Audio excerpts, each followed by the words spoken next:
Hello, everyone, and welcome back to the Showing Up to Your Life podcast and YouTube channel. My name is Art Burns, and I am very excited to be here with you today to talk about some mindfulness and more than just mindfulness. Especially today, we're going to get into some really important topics of self-compassion and even forgiveness. And I'm really excited to talk to you about this because, contrary to the overwhelming popular belief, when we are kind to ourselves and when we support ourselves and when we forgive ourselves for our transgressions or for the, feelings that we have or for whatever it is, right? When we are able to do these things for ourselves, we're able to excel in ways that we never really thought possible, right? And the reason why we never thought it was possible because we're always conditioned to thinking that got to be hard on ourselves in order to get things done, right? But again, there's research here. I'm reading a book now. Just started this beautiful, wonderful book by one of my favorite people, Kristen Neff, about self-compassion. There's Kristen back there. Dr. Neff, I should say. Who am I? Book is from 2011. And she had already been doing a decade worth of research when this book was published. So there is overwhelming and at some point, like I attended a talk that she gave in 2017, I think it was. And at that time, she said that the research is coming out so quickly on self-compassion that she can't even keep up with it, right? It's her full-time job, by the way. To keep up on research about self-compassion, right? So, now I know I talk about her a lot, and her colleague, Michael Germer is the guy's name, not Gerber, Germer. I know I make that mistake all the time. I'm sorry, sir. I'm really sorry, Dr. Germer. I'm really sorry.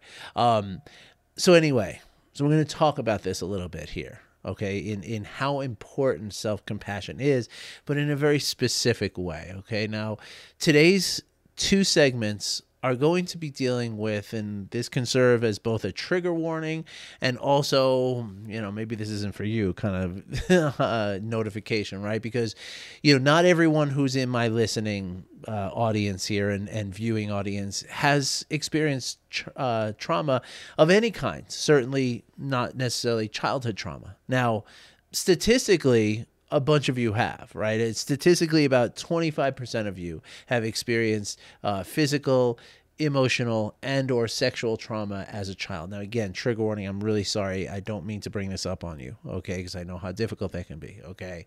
That said, right, y'all, I just want to be here to help you. That's all. Right. And so for those of you who maybe are not so interested in this, well, I love you anyway, and you don't have to listen to this. Right. But for those of you who are interested in it, okay, we're going to talk about this. And this is going to be very specific stuff in terms of how mindfulness and compassion, specifically self-compassion, but also compassion just in general, because it's the same thing, but how these things can impact our ability to heal from and process and grow through the trauma and what's resulted in most likely complex PTSD as a result of this trauma.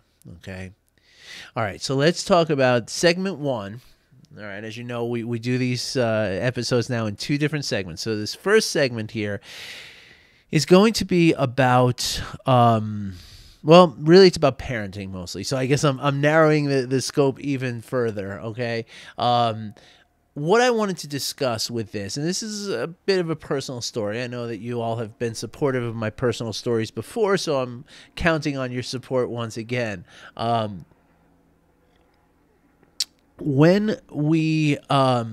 as a parent, right, and I imagine this is true for a lot of people. Right. I imagine that a lot of people who, well, first of all, I know that this is true for most people who've experienced trauma, is that, especially complex trauma, right, where it's a chronic, over time repeated trauma, right, it becomes the air we breathe, right? So we don't know that we've been traumatized in a lot of cases, right?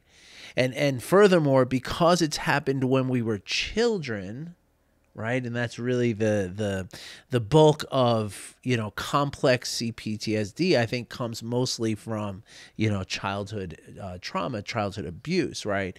And which can also be neglect, though, right? It's not just physical abuse. It can also be emotional neglect, right? And I'm going to do another episode soon to recap what CPTSD really is and all the different symptoms and all that kind of stuff. So maybe in the next couple of days we'll do that. But first, but suffice to say, right, that what I'm trying to get at here, right, is that the symptoms of the complex PTSD, complex post-traumatic stress disorder, that come from the chronic and sustained abuse that we may have suffered as children, right?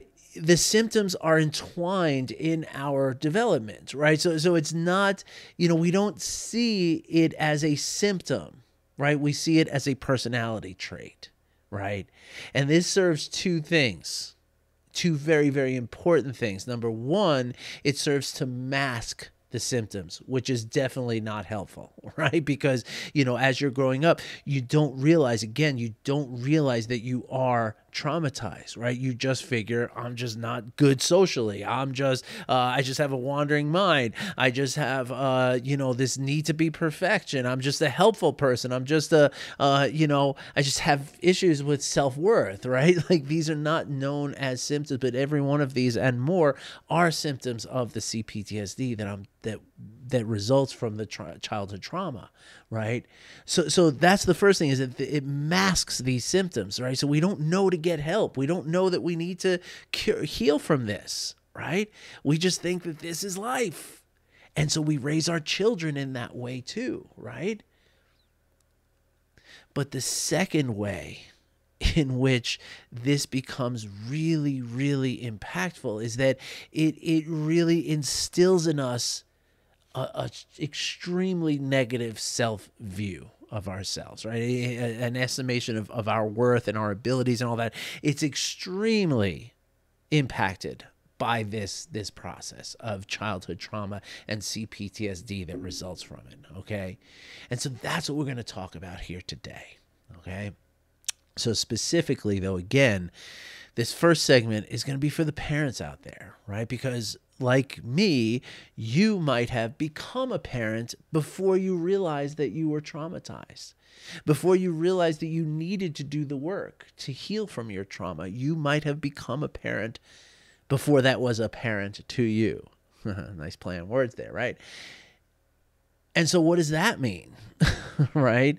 That means that in all likelihood, you, like me, have propagated and continued the cycles of generational cycles of trauma, meaning you probably did some of the things that your parents did, or maybe not the same things, because generally speaking, we're not going to, well, that's not true. I think for a lot of people who were spanked a lot as children, they feel that spanking their children is what they need to do, right? But even if you're doing the opposite of that, right, you're still going to negatively impact your parenting based on the trauma, because you're acting from the place of the trauma, right? So no matter how you're going about it, there are certainly things that you're going to look back on as somebody who's been parenting for, say, 5 or 10 years, and now coming to grips with your trauma and getting into the healing part of your trauma. You're going to look back on those things and you're going to feel shame. And you're going to feel fear, and you're going to feel guilt, and you're going to feel horror, because, oh my God, did I do the same thing to my children that my parents did to me? It's one of the scariest things that we can do as parents, right? On so many different levels, right? And that causes all the confusion too, right?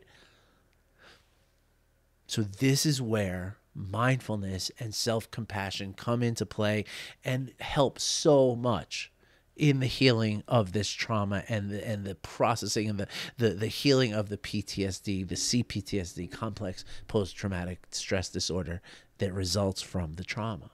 Okay, how does this work? Mindfulness, number one, mindfulness allows us to see the symptoms of our trauma, right? But to see it in a non-identified way, the way the experts of trauma, people like Peter Levine, people like Thomas Hubel, people like Bessel van der Kolk, right, who are, as well as Dr. Gabor Mate, Dr. Dan Siegel, all of these people are the experts in this field. Peter Levine, I don't know if I mentioned him, Dr. Peter Levine. These are the biggest names in this work, right? And all of them agree that in order to heal from your trauma, right, you must first be able to see your trauma from the here and now. Remember, the thing about cptsd, especially as children, or as CPTSD that develops in children or victims of childhood abuse, right? What happens is that the symptoms become so entwined with who we are, right? And that's what I said before, and I really mean it, right? It becomes our personality, right? It becomes our identity. It becomes the very air we breathe, right? And so when we experience the trauma as a memory, either an explicit memory or an implicit memory of a feeling, right? If you get into a situation, you have a certain feeling, that's an implicit memory of your trauma. That's your body remembering what it felt like to be in that trauma, right? To be experiencing the abuse, to be experiencing the neglect, to be experiencing the isolation of all that, right? And so when we experience it without the separation of being in the here and now, we go back to being the then and there, right? And so there, the then and there, though, an extremely scary and horrible thing to experience. The then and there as of your childhood trauma, right? Your childhood abuse. So that's why, in order to see that trauma and that behavior of your caregivers or whoever it was who was responsible for your trauma, right? We got to be able to see it from the safety of the here and now as an adult, right? It's very, very important. Okay. And then the second thing is the self-compassion, right? Because especially when it comes to our kids, right? And like I said, the feeling of shame and guilt and fear, I mean, it's terror that you feel when you think like, oh my gosh, did I do to my child what my parents did to me? Because if my children have to live the way that I'm living, that's like the worst thing that you could possibly put me through as a parent, right? And so self-compassion, right, allows us to see the things that we did, allows us to see the behavior, the way we treated people. And this applies not just to parents, right? Anybody who's uncovering their trauma and digging in, they're going to find some things in their past. And this is true for, all you alcoholics out there, that's one of the 12 steps is to go and find those people that you mistreated and apologize, right? Because when we're acting from a place of trauma, we're acting from a place of alcoholism, and the addiction is just a response of the trauma, right? We're doing things that are outside of our control, right? Somebody else is driving the bus, right? Not us, right? And so self-compassion allows us to see that, right? Self-compassion allows us to see that we weren't in control when all that stuff was happening, and it's not our fault, right? And even if it is our fault, we're able to forgive ourselves. Right? We're able to basically, the way I said it on a TikTok video today, is that self-compassion allows us to forgive ourselves for the behavior that we were not able to control back then. And that's what it is. And that's forgiveness, and that's love and kindness for ourselves, which is going to support us through the process, of healing from the trauma. All right. And in the next segment, I'm going to talk about some of what happens when, how the emotional regulation part of all of this works, and specifically what happens when we experience high levels of anger and resentment, whether it's for the people who abused us or it's just for somebody around us as a result of the trauma. So hang in, check out that next video whenever you're ready. All right. Thanks for watching. Thanks for listening. All right, here we are. Welcome back. Segment 2 of the Showing Up to Your Life podcast and YouTube channel for Thursday, September 16th. Here we go. So what I want to talk about here, in the last segment, we talked about how self-compassion can really help us to, to kind of allow us to forgive ourselves, right? And so, while it's counterintuitive, I think it's easy for people to wrap their heads around forgiving themselves, right? And I know it's counterintuitive, right? Up until about 2010 or so, psychology was all about the self-esteem. Like nobody talked about self-compassion. Everybody talked about self-esteem, right? Which is like, we're taught to drive ourselves to be hard on ourselves and build that self-esteem, right? But what psychologists have realized since then is that the trouble with that is that, you're bound to fail sometimes, right? None of us are as good as we think we are compared to everybody else, and none of us are as bad as we think we are compared to everybody else, right? And so the concept is that you're always going to fail at some point, right? And when we fail, self-esteem exits stage left like ASAP, right? Like that's gone, right?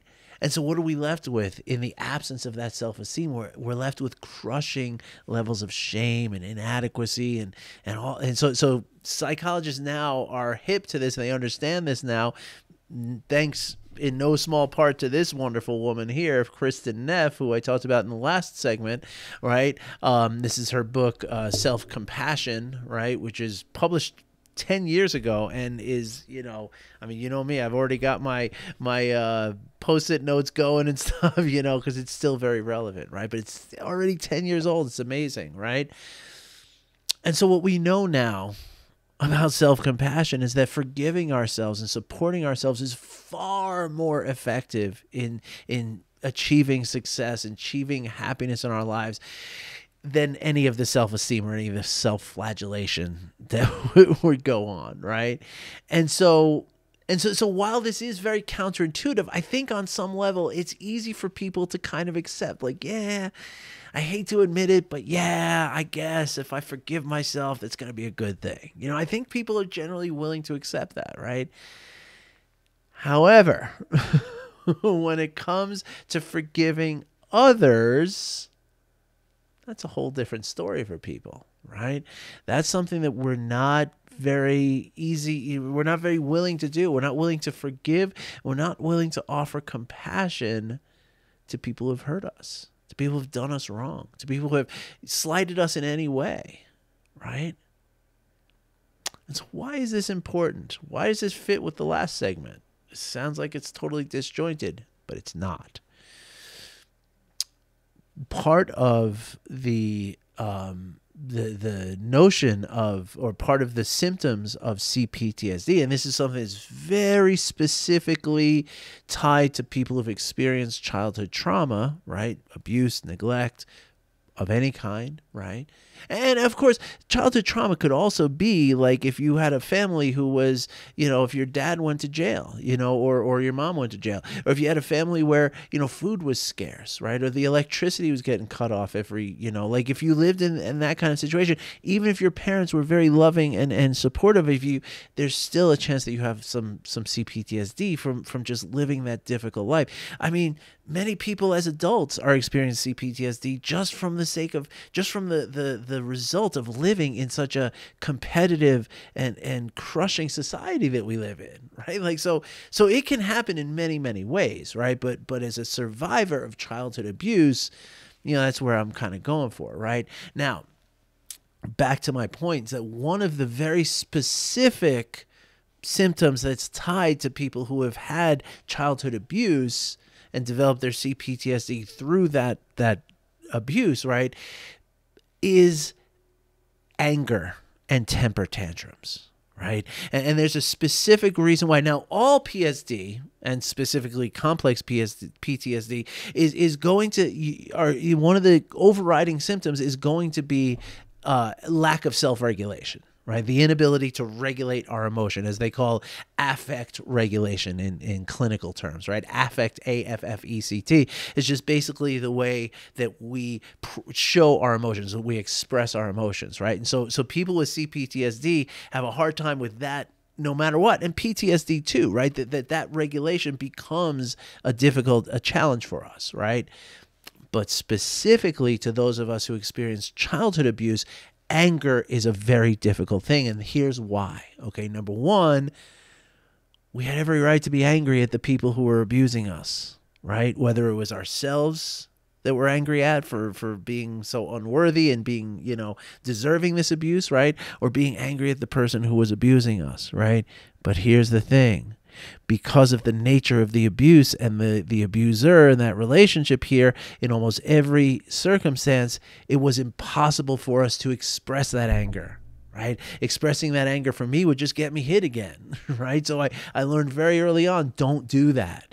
Right. And as Dr. Gabor Mate talks about in one of his books, which is When the Body Says No, is that the book is all about his time as a palliative care doctor. Palliative care for us here in the U.S. is normally referred to as hospice care. Right. And that's basically when medicine has done everything they can for you. There's nothing more that can be done. Your days are, limited, very limited. You have a week or a few weeks to be on this earth. And so now all we're going to try to do is keep you comfortable and free from pain and let your family come and say goodbye. That's what palliative care is, right? And so Dr. Mate for years was a palliative care doctor. And he says that when he talked to people in the palliative care ward, people were dying of autoimmune diseases and cancers and all kinds of stuff. The overriding, the common denominator for all of them was the inability to manage their anger, right? And that doesn't mean the inability to hold the anger down. That's actually the opposite. It's the ability to express the anger and to process the anger in a healthy way. That's what's been missing for all of us who experience childhood trauma. And so therefore, as adults, we're very prone to temper tantrums. We're very prone to anger, okay? Now, how does this tie into forgiveness? I'm glad you asked, okay? Now, this is something I've talked about a lot before, so you can find other content about this, okay? But the reality is, right, that when we feel the scientific reality, that when we feel anger and resentment towards another person, right, technically for us too, but generally speaking, when we're feeling it towards another person, right, that's the same thing happening in your body as any other stress response, right? Anger and resentment are based in fear and based in the overall emotion of fear, right? And anytime we're experiencing anything that is based in the emotion of fear, the mechanisms of our brain go into, the sympathetic nervous system becomes activated. The mechanism of the brain starts to, trigger that stress response, right? And the reason for this is that even though the fear is just a purely mental and emotional experience, your brain, number one, doesn't know that you're not experiencing something that's a fearful. It doesn't know that you're just thinking about it, right? Number two, the brain only has one way to help to protect you from that experience of fear.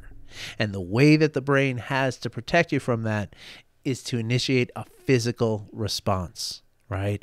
And that's the sympathetic nervous system, right? And so when that happens, your blood pressure goes up, your heart rate goes up, your breathing becomes shallow and very chesty, right? Like, so picture like hyperventilation, right? Because that's where you go at the end of this trajectory, right? So that's the way you're breathing.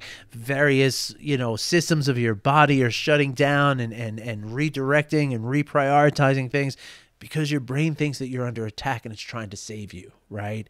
And so you go into this amazing, response, right? And if you go into this response once every few days or something like that, then there's nothing wrong with it, right? Nothing wrong with it. If you stay in this response for, say, a few minutes, like a cheetah, like a gazelle running away from a cheetah, right?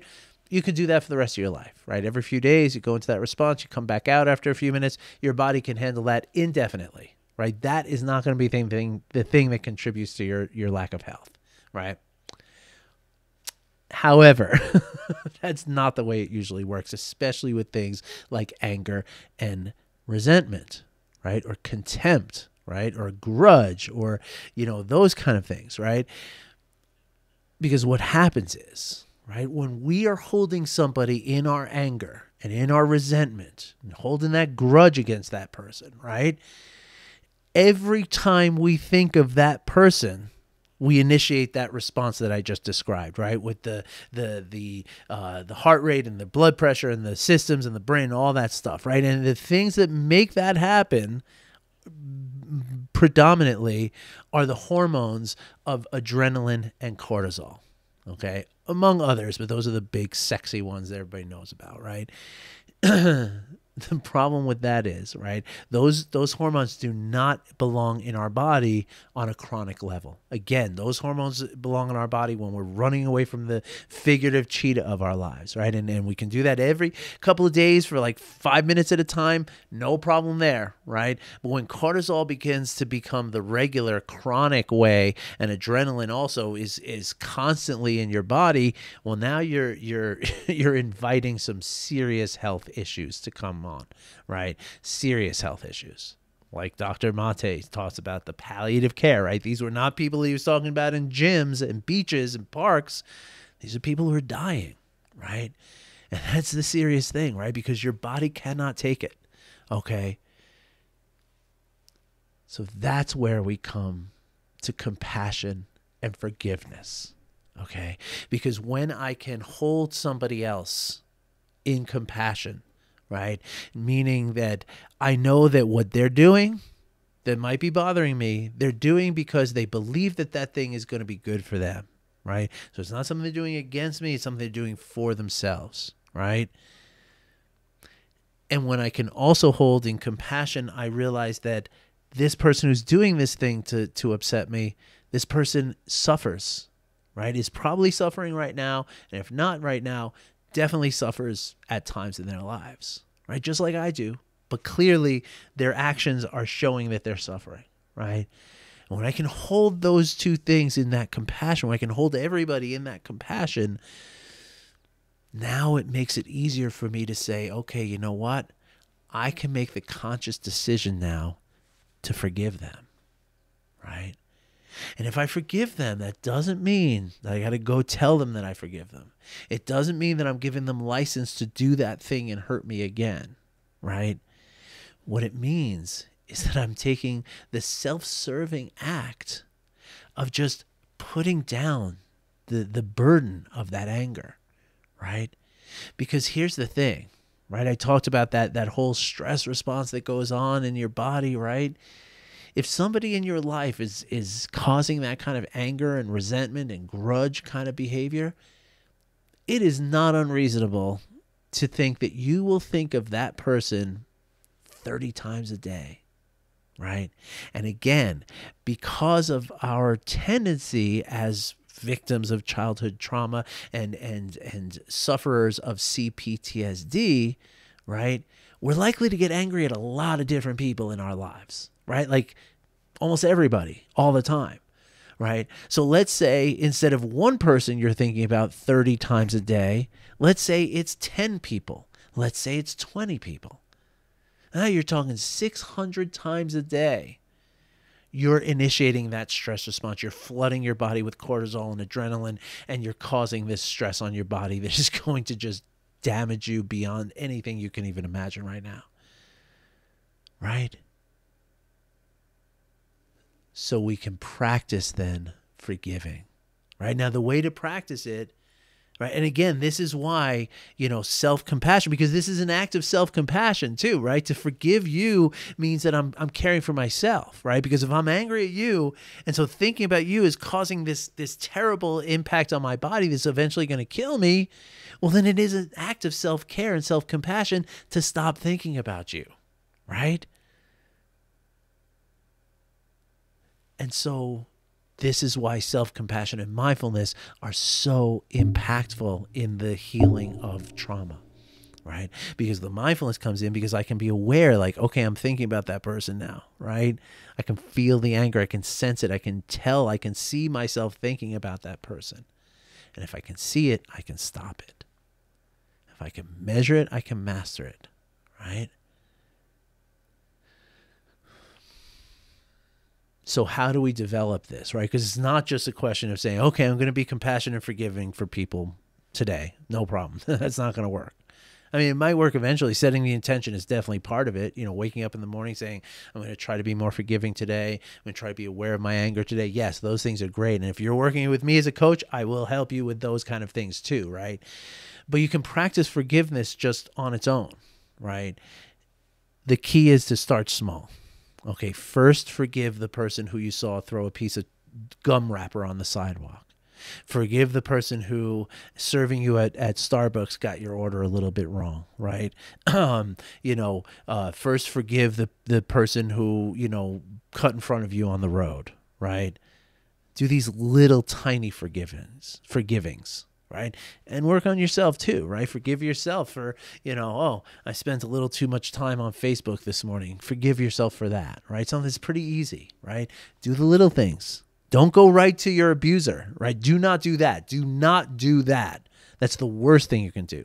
That's not the worst, but it's the most counterproductive thing you can do in developing forgiveness. Okay, we need to work up to that person. That should be the last person. They're going to come soon enough. It's weeks, not years, right? But spend a week forgiving the little stuff. Spend the next week forgiving a little bit of the bigger stuff. Spend the next week maybe a little bit more, right? Maybe some of the politicians now, you're kind of feeling like, okay, I can forgive some of these idiots who are, destroying the world around me, right? And then you get to the point where, okay, now I can hold in my forgiving heart the people who hurt me. You can do it. You can.